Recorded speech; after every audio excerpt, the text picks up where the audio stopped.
Assalamualaikum warahmatullahi wabarakatuh. Perkenalkan, nama saya Dendi Firdaus. Pak Dendi biasa ngajar matematika di kelas 8 di SMP Negeri 1 Wonosorejo. Untuk siswa kelas 7, selamat bergabung dengan kita SMP Negeri 1 Wonosorejo. Pada pertemuan kali ini Pak Dendi tidak akan membahas tentang matematika. Kita akan pelajari tentang penguatan pendidikan karakter atau PPK. Kita sebut PPK. Pada subbab yaitu kemandirian, berpikir kritis dan kreatif. Apa sih pendidikan karakter itu? Pendidikan karakter itu merupakan suatu keniscayaan dalam upaya menghadapi berbagai tantangan pergeseran karakter yang dihadapi saat ini. Pendidikan karakter bertujuan mengembangkan kemampuan seseorang untuk memberikan keputusan baik ataupun buruk, memelihara apa yang baik dan mewujudkan kebaikan itu dalam kehidupan sehari-hari dengan sepenuh hati. Karena pendidikan karakter merupakan suatu habit atau kebiasaan, maka pembentukan karakter seseorang itu memerlukan communities of karakter. Artinya apa? Komunitas masyarakat yang bisa membentuk karakter. Jadi peran sekolah sebagai komunitas membentuk karakter dalam pendidikan karakter itu sangat penting. Sekolah mengembangkan proses pendidikan karakter melalui proses pembelajaran, habituasi atau kebiasaan, kegiatan ekstrakurikuler, dan bekerja sama dengan keluarga dan masyarakat dalam pengembangannya. Gerakan penguatan pendidikan karakter atau kita sebut PPK yang dicanangkan Kementerian Pendidikan Kebudayaan 2017 mengidentifikasi 5 nilai utama karakter yang saling berkaitan, membentuk jejaring nilai yang perlu dikembangkan sebagai prioritas. Apa saja itu? Yaitu nilai religius, nasionalis, mandiri, gotong royong, dan integritas. Namun pada pembelajaran kali ini kita akan membahas tentang nilai karakter mandiri atau kemandirian. Nilai karakter mandiri itu merupakan sikap dan perilaku tidak bergantung pada orang lain dan mempergunakan segala tenaga, pikiran, waktu untuk merealisasikan harapan, mimpi, dan cita-cita kalian. Subnilai mandiri antara lain etos kerja atau kerja keras, tangguh, tahan banting, daya juang, profesional, kreatif, keberanian, dan menjadi pembelajar sepanjang hayat.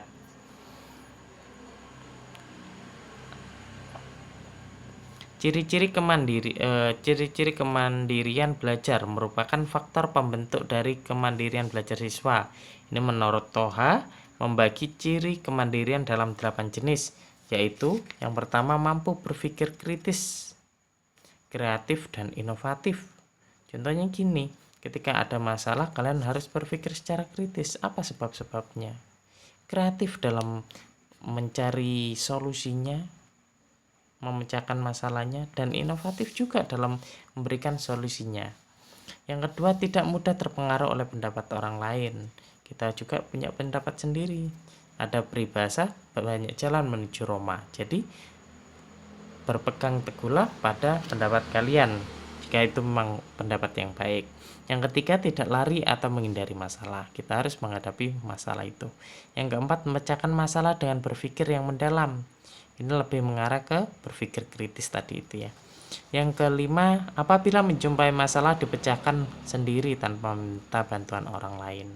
Yang keenam, tidak merasa rendah diri atau malu apabila harus berbeda dengan orang lain. Yang ketujuh, berusaha bekerja dengan penuh ketekunan dan kedisiplinan.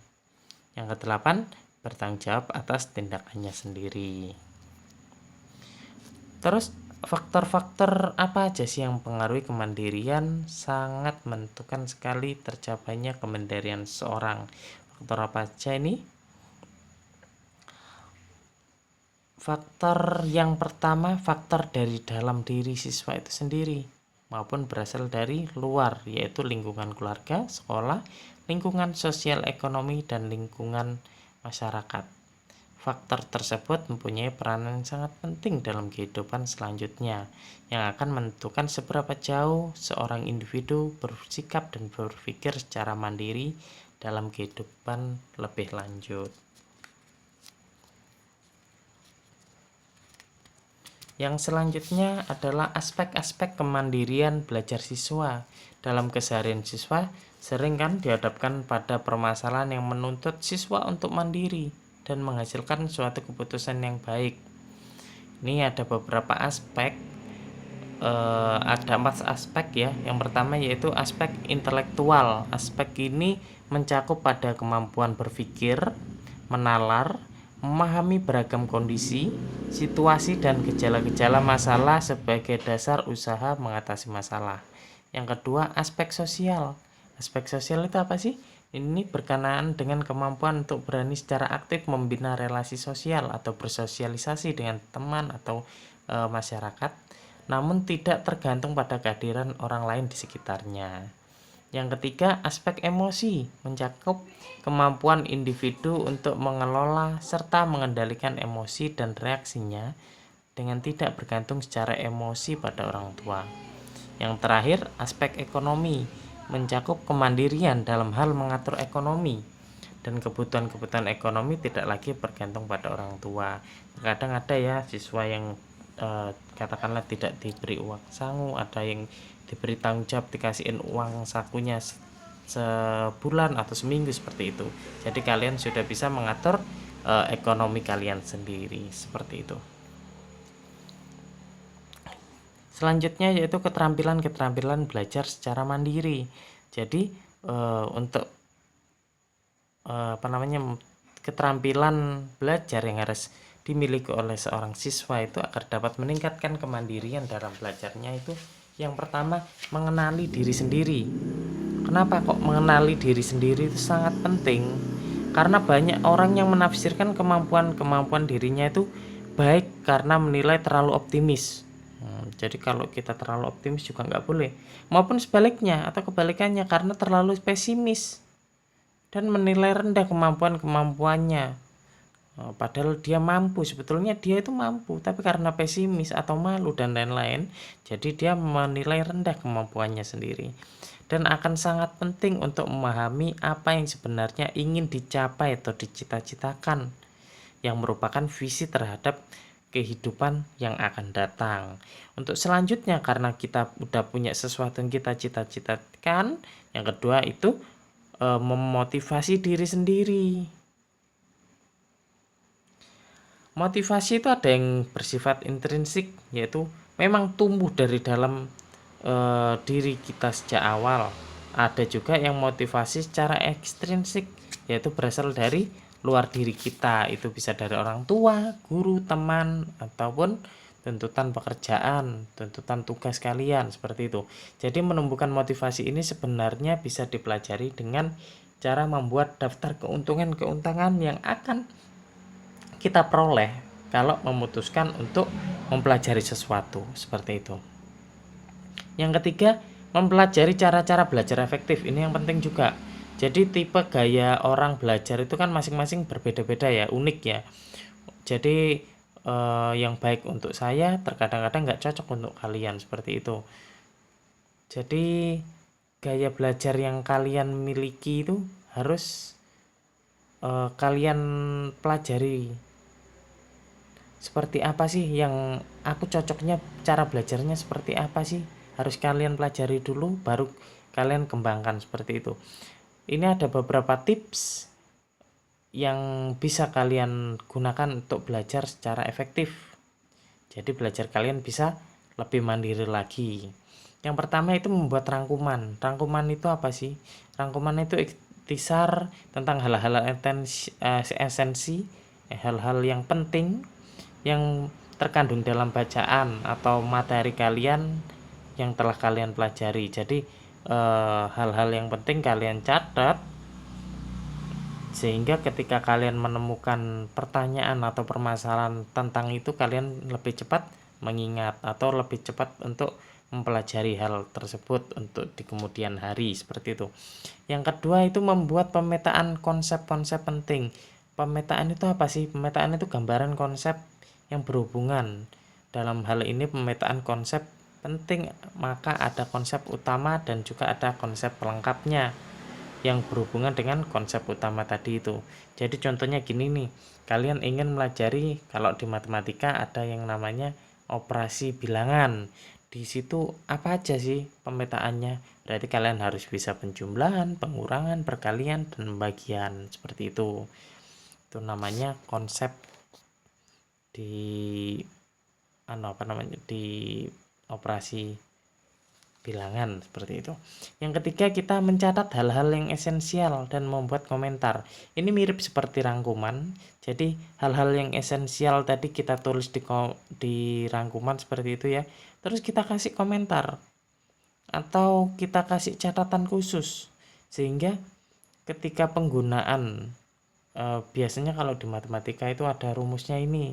Nanti rumusnya ini digunakan ketika apa. Jadi ada komentar khusus penggunaan rumus tersebut seperti itu, dan itu untuk mapel-mapel yang lain atau untuk permasalahan-permasalahan lain juga bisa digunakan. Yang keempat, membaca secara efektif. Jadi triknya membaca itu ada macam-macam. Yang pertama skimming. Kalau skimming itu membaca cepat, jadi kita cari gambaran umum dengan cara baca judul atau bagian-bagian yang lain secara garis besarnya gitu. Yang kedua itu scanning. Scanning ini cuman membaca judul, kemudian subbabnya dan lain-lain. Jadi dia lebih mengarah ke topiknya ya, membaca topiknya tentang apa. Yang ketiga, membaca simpulan. Ada juga caranya dengan membaca simpulan, berarti dia membaca ide-ide pokok yang ada di bacaan tersebut. Jadi dia langsung jujuk ke kesimpulan gitu, seperti itu. Yang keempat, ada yang membaca dengan untuk pendalaman. Jadi kalau untuk pendalaman berarti kan dia harus cermat, harus teliti dan penuh kesadaran, nggak boleh ngelamun loh ya. Jadi harus lebih teliti dalam membaca. Yang keempat, memanfaatkan indeks. Indeks ini kalau biasa di buku kadang-kadang ada indeks di belakang. Jadi seandainya kalian cari tentang penjumlahan, berarti cari di indeks tentang penjumlahan di halaman berapa, seperti itu. Jadi indeks itu menolong si pembaca untuk mengetahui apa ada tidaknya atau di mana suatu informasi yang diperlukan itu dipaparkan dalam buku tersebut, seperti itu. Yang kelima, membuat situasi yang kondusif. Nah, ini belajar itu pekerjaan yang memerlukan pengarahan, penglihatan, pendengaran, latihan, dan pikiran. Oleh karena itu diperlukan suasana yang menunjang seperti tempat yang relatif tenang dan pikiran yang konsentrasi. Cara belajar serta cara belajar seorang kan jelasnya berbeda-beda. Jadi gimana sih caranya kalian untuk berkonsentrasi? Kalian sendiri yang mengerti, ya kan? Kalian sendiri yang tahu. Jadi kita cuman mengembangkan atau kita memilih tempat di mana yang cocok untuk belajar kalian. Selanjutnya yaitu yang keenam, mengenali lingkungan. Lingkungan itu apa sih? Lingkungan belajar itu sumber-sumber belajar. Kalau dilihat dari sumbernya jelasnya nggak terhitung ya. Ada banyak banget sumber untuk belajar. Bisa berupa orang yang bisa kita tanyain, terus bisa juga berupa buku bacaan, lembaga, institusi, atau kadang-kadang ada sesuatu yang nggak sengaja yang bisa untuk kita jadikan sumber belajar. Seperti itu. Terus mengarahkan diri sendiri dalam belajar. Mengarahkan diri sendiri dalam belajar maksudnya gimana sih? Yaitu mulai kegiatan belajar karena lingkungan yang mendorong melakukan sesuatu. Ada pula orang yang mengarahkan dirinya sendiri dalam belajar karena memang ada sistem dalam lingkungannya untuk memberikan peluang. Selain itu juga ada orang yang melakukan kegiatan pengarahan diri dalam belajar itu karena faktor kebetulan. Jadi karena ada waktu luang aku ingin belajar gitar, juga seperti itu juga bisa. Karena ada peluang untuk usaha, akhirnya saya belajar untuk usaha tersebut. Seandainya seperti itu juga bisa. Jadi ada dorongan di sekitar kita. Selanjutnya jangan lupa untuk membuat catatan harian. Apa sih gunanya catatan harian itu? Jadi tujuannya itu untuk mencatat apa yang harus kita lakukan, apa yang telah kita capai, serta apa yang harus kita capai untuk kedepannya. Masalah-masalah apa yang telah kita hadapi, ya kan? masalah-masalah yang harus kita selesaikan apa aja. Dengan catatan harian ini akan membuat kalian terbantu ingatannya. Jadi apa-apa saja yang harus kalian kerjakan untuk selanjutnya. Ya seperti itulah materi PPK kita tentang kemandirian. Semoga bermanfaat. Terima kasih telah menyimak video kali ini. Nanti akan ada pertanyaan yang akan Pak Dendi share lewat link tersendiri. Terima kasih. Assalamualaikum warahmatullahi wabarakatuh.